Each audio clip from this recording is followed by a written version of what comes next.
여러분, 구독, 좋아요, 알람 설정까지 눌러주세요.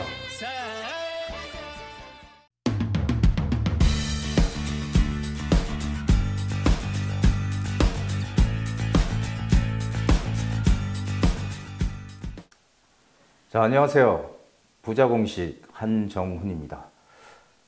자, 모든 우리 전 국민의 부자 만들기 프로젝트, 부자공식, 부동산, 제 강의는요, 현재의 어떤 그런 단순한 상황이 아니고 계속 모아놓고 쭉 보시면은, 부동산에 대한 전체 시각을 완전히, 지금까지 가지고 있던 시각을 완전히 바꾸실 수 있을 겁니다. 자, 오늘 주제는요, 자, 강남 재건축, 강남권 재건축, 과연 폭망할 것인가 하는 주제입니다. 지금 강남 재건축의 규제, 이거는 역대 정권 들어서 또 우리 참여정부 시절에도 강남 재건축 규제부터 해서 지금도 규제가 어마어마하게 심하게 지금 나오고 있죠.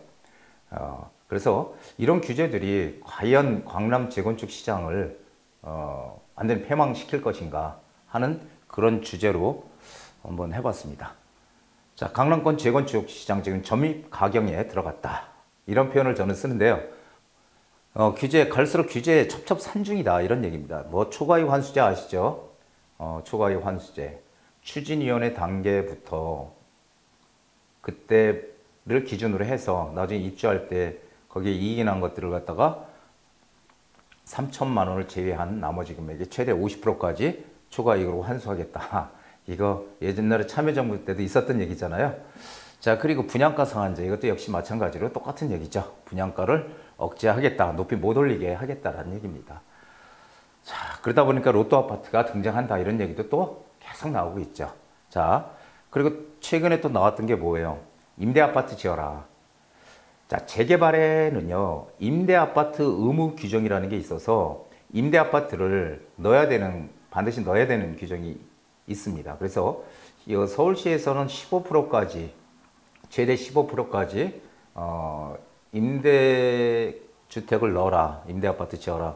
최근에 지금 20%로 일단 상향을 하고, 그리고 지자체에서 최대 30%까지 넓히게 임대아파트를 많이 지을 수 있게끔, 임대아파트 30% 이거 재개발에다 넣게 되면요, 이 재개발 사업들 진행될까요? 상당히 궁금합니다. 도대체 어떤 생각을 가지고 이 공급을 그렇게 못하게 막는지. 공급을 계속 이렇게 막아놓으면요, 아예 서울에, 제가 지난번 강의 때도 말씀드렸지만은, 서울에서 새 집을 공급할 수 있는 방법이 낡은 집 부숴서 새 집 짓는 재개발과 재건축밖에 없거든요. 그게 한 80% 가까이 되거든요. 공급 없잖아요. 그렇다면은 공급이 없으면은 몇 년 후에 그게 다시 이 가격 폭등으로 이어질 수 있는 아주 지극히 당연한 이 귀결인데, 현 정부는 그런 걸 모를까요? 자, 그래서 이런 것들 때문에 지금 재건축은 이게 상당히 어려움을 겪고 있습니다. 그래서 이게 지금 사업에 제동이 걸리고 추진하고 있던 단지들도, 야, 미루자, 하지 말고 미루자, 하지 말자는 게 일단 미루자, 이런 쪽으로 지금 많이 가고 있죠. 논의가 상당히 지금 어려움들을 많이 겪고 있습니다. 자, 우리 일단 한번 재건축 시장의 어떤 변화를 한번 보실까요? 2001년 7월 이전까지는요, 재건축 단지는 평형 선택에 제약이 없었습니다. 그래서 주민들이 원하는 대로, 즉 내가 큰 평형을 원하면 큰 평형대로 가고요, 추가 부담금 많이 내고, 또 작은 거 원하는 분들은 작은 쪽으로 가고, 이렇게 자유롭게 가다가 이게 2001년도부터 이제 규제가 강화가 되기 시작해요. 그래서 이게 7월 이후부터 이제 규제가 강화되기 시작하는데, 어떻게 강화가 될까요? 이 442 규정이라는 게 생겼어요. 재건축 규제가 강화가 되면서, 이게 442 규정이라는 게 뭐냐면요, 85제곱미터 초과하는 것들을 40%를 짓고, 60에서 85제곱미터 초과하는 것까지 또 40%를 짓고, 그 다음에 60제곱미터 이에 20% 져라. 60제곱미터면 우리 보통 지금 얘기하는 24평 정도 얘기하는 거죠. 18평, 전용 면적 18평짜리. 이렇게 지라는 의무 규정이 생겼어요, 이게. 자, 이렇게 되니까 여기서 이제 조금 시비가 엇갈렸는데요. 한번 보시죠. 이런 규정들은요, 오직 이 저층 재건축 단지를 대상으로 한 것이다. 그러니까 이 5층짜리들 있죠. 이 작은. 그리고 그런 데들은요, 평형대가 기존의 평형대들이 작은 평형대였어요. 소형, 그러니까 10평대들. 쉽게 예를 들면은 개포주공 아파트 있잖아요. 거기서 어딜 볼까요? 개포주공 3단지? DH 아너힐즈인가요? 그 3단지. 올해 하반기에 입주하는 그 단지가요. 개포 3단지가 11평, 13평, 15평 이런 식으로 저층단지로 구성이 되어 있었잖아요. 그런 것들은요. 이거는 충분히 60제곱미터 이하, 그러니까 24평 이하를 20%를 질 수가 있겠어요, 없겠어요? 질 수 있잖아요. 왜? 전부 다 뭐 11평, 13평, 15평이니까 어차피 커지잖아요, 평형대가. 기존에 있는 집보다 커지니까 충분히 20평대를 늘려서 이 442 규정에 맞춰서 지으면 되는데 이게 이 중층단지들 있잖아요. 중층단지들. 그리고 이런 소형 평형이 아니고 이 30평대 이상 되는 단지들. 뭐 강남에 흔하죠. 압구정 현대아파트도 그렇고요. 그리고 잠실 주공 5단지, 음마아파트 최소 평형대가 30평대잖아요.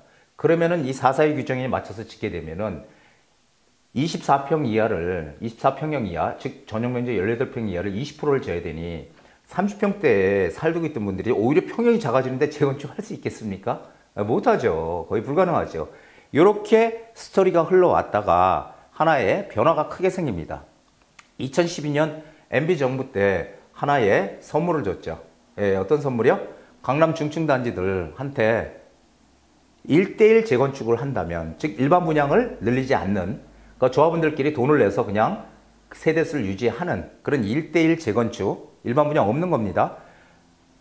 한다면 442 규정에 적용을 받지를 않고 전용 면적을요 30%까지 넓혀준다는 거예요. 이거 획기적인 거였거든요. 자, 이렇게 되니까 자, 이제 중층단지들도 재건축을 할 수 있게 된 거죠. 1대1 재건축을 할 수 있게 됐고요. 자, 442 규정 보면요.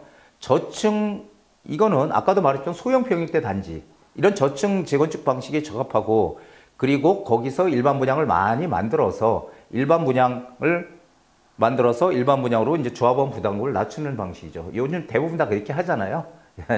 재개발도 그렇고. 자, 그런데 1대1 재건축은요, 어떻게 해요? 중층 재건축에 적합하다는 겁니다. 이게 넓혀가는 거잖아요. 일반 분양 안 만들고 넓혀가는 거. 예, 그렇기 때문에 이 강남 재건축에 1대1 재건축을 할 수 있는 그런 길이 트였다는 것이에요. 근데 지금 왜 이런 얘기를 드리냐면은 지금 규제가 무지하게 강하잖아요. 그렇죠. 그럴 때 지금 강남 재건축들 지금 움직이지 못하고 한 발짝도 못 나가고 있는 지금 상황인데 어떻게 하는 게 가장 유리할까? 자, 그렇다면은 이 저가의 지역과 고가의 지역이 있다면 어떤 방식으로 하는 게 유리할까요?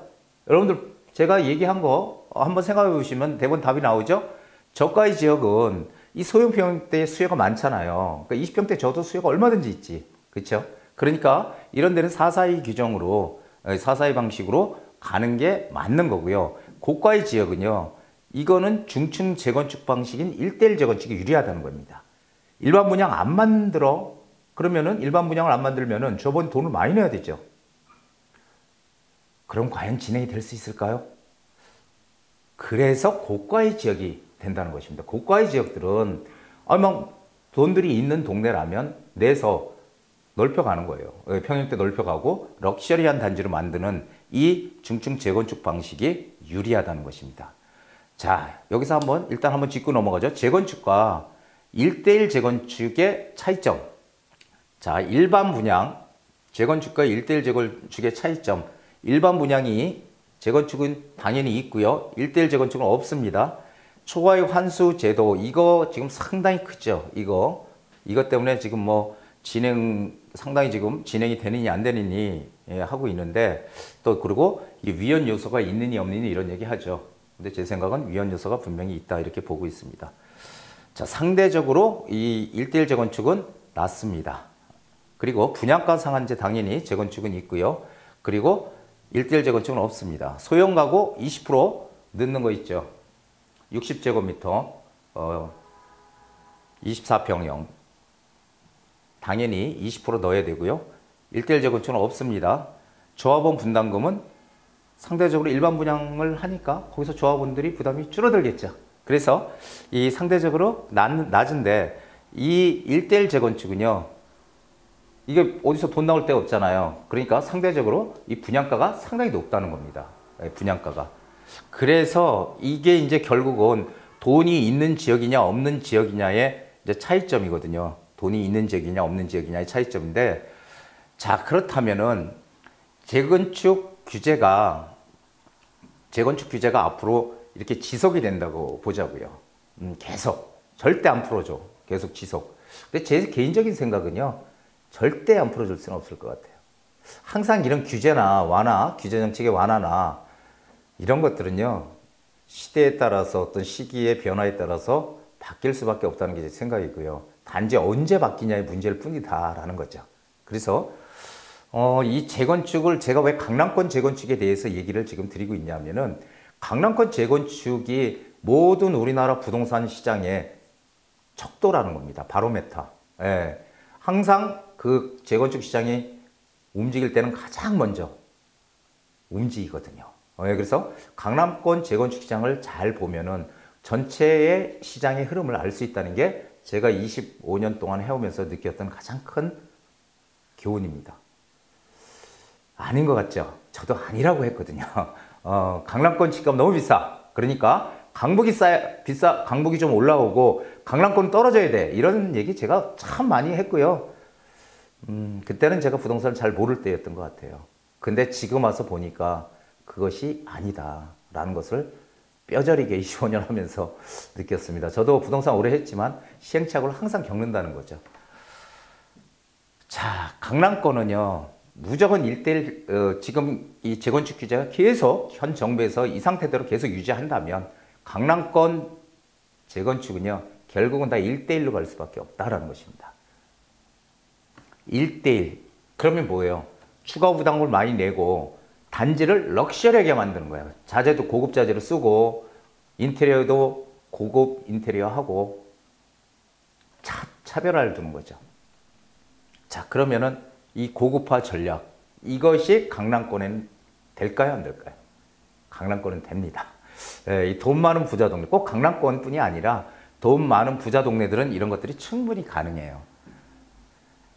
우리 과거에 그 동부이천동에 렉스 아파트라고 기억들 하시죠? 렉스 아파트. 지금은 이제 다 지어졌지만은 그게 지금 용산 레미안 첼리투스라고 하는데 이거에 바로 1대1 재건축을 한 아파트거든요. 1대1 재건축을 해서 성공한 사례다. 이렇게 지금 인정을 받고 있는 곳인데 한마디로 이게 아마 조합원들이 추가 부담금으로 1대1 재건축을 하다 보니까 5억 이상 들었을 거예요. 추가 부담금이. 아마 엄청나게 들은 거죠. 조합원들 5억 이상. 하지만 그거를 공사비, 좋은 그런 자재 이런 것들을 다 해서 아마도 럭셔리 명품 그 단지를 만들었다는 거죠. 그러니까 5억 이상을 넣었어도 가격은 그 이상 뛰었죠. 이게 앞으로 이 강남권의 재건축의 하나의 커다란 방향이 아닌가. 지금 뭐 음마 아파트도 그렇고요. 압구정 현대 아파트도 그렇고 그렇죠. 이런 아파트들 지금 추진위원회 단계에서 지금 특히 음마 아파트 같은 추진위원회 단계에서 한 걸음도 못 나가고 있잖아요. 지금. 그러니까 이런 것 단지들은 지금 뭐 다시 1대1 재건축하자 이런 얘기들이 많이 나오고 있는데요. 앞으로의 방향은 분명히 맞다라는 것입니다. 그렇다면은 1대1 재건축을 할 수 있는 지역들이 어떤 지역이에요? 소득이 높은 지역입니다. 돈이 여유가 있어서 그래 이렇게 할게. 돈 내고 할게. 이렇게 할 수 있는 지역들. 일반 분양 없어도 돼. 할 수 있는 지역이라는 거죠.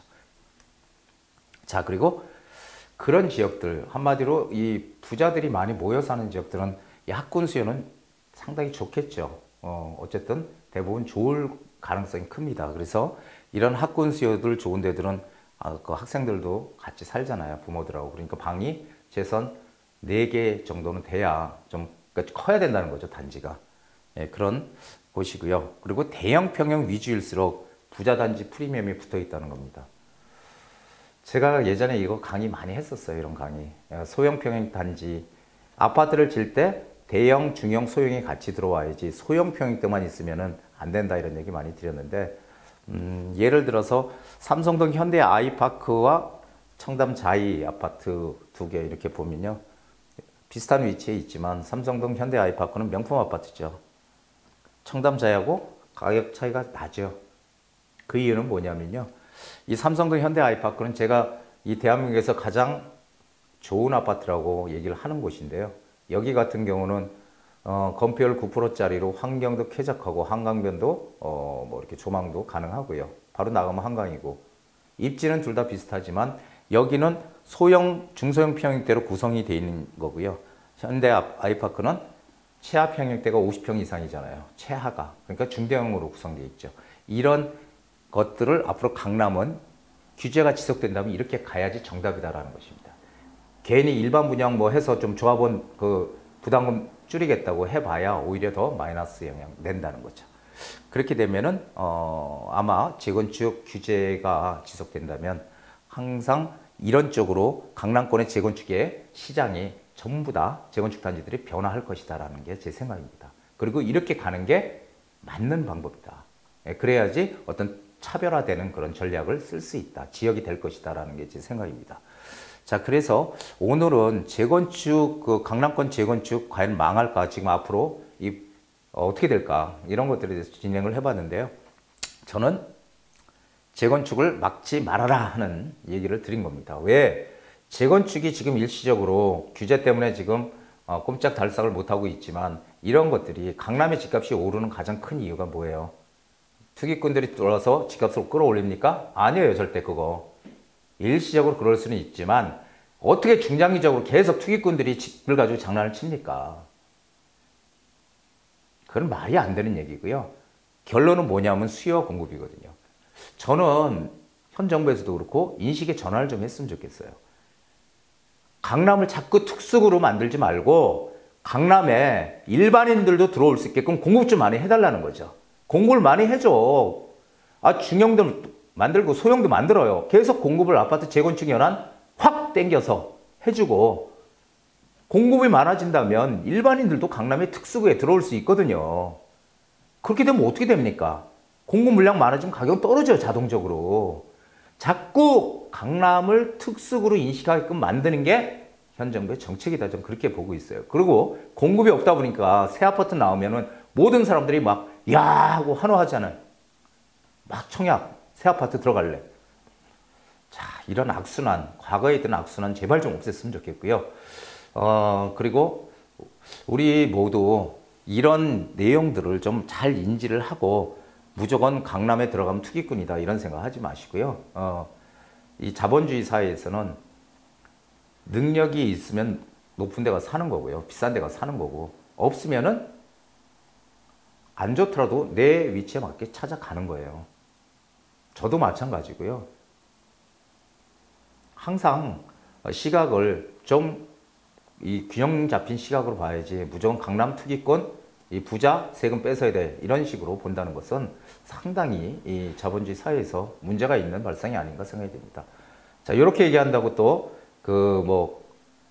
싫어요 버튼 누르지 마시고요. 저도 좀 좋아요 버튼 많이 눌러주시고 그리고 구독도 반드시 눌러주시기 바랍니다. 제 강의는요 각각 보시더라도요 어떤 현재 어떤 흐름 이런 내용보다는 전체적인 그런 시각을 가지고 부동산을 보는 거기 때문에 계속 보셔도 아마 시대에 무관하게 도움이 많이 되실 걸로 생각이 됩니다. 한정훈의 부동산 카페 오늘 여기까지 합니다.